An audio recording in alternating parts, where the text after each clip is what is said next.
Auto mini ট্রাকের মুখোমুখি সংঘর্ষে ঘটনাস্থলেই মৃত্যু এক, দুই শিশুসহ আহত 6 জন। এদের মধ্যে এক মহিলার অবস্থা গুরুতর। ঘটনা রবিবার সকালে ধর্মনগর কলেজ রোড সংলগ্ন দীঘলবাগ লিংক রোডে।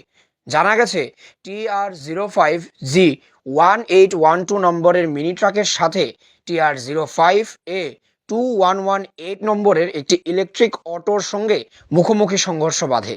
এই দুর্ঘটনায় ঘটনাস্থলেই মৃত্যু হয় আব্দুল লতিফ নামে একজন 80 বছরের বৃদ্ধের এবং দুই শিশুসহ 6 জন আহত হয়েছেন। আহতরা হলো অটো চালক সালিক আহমেদ, বয়স 36 বছর, যাত্রী জয়রুন বিবি, বয়স 65 বছর, সালেমা বেগম, বয়স 53 বছর, সোফাওয়াসা খাতুন, বয়স 37 বছর এবং তার দুই শিশু। তাদের সকলের বাড়ি ধর্মনগরের পশ্চিম বটরশি গ্রামে। এই দুর্ঘটনার পর আহতদের নিয়ে যাওয়া হয় ধর্মনগর জেলা হাসপাতালে। সেখানে আহতদের চিকিৎসা চলছে। এদের মধ্যে এক মহিলার অবস্থা গুরুতর। ঘটনার তদন্ত শুরু করেছে পুলিশ।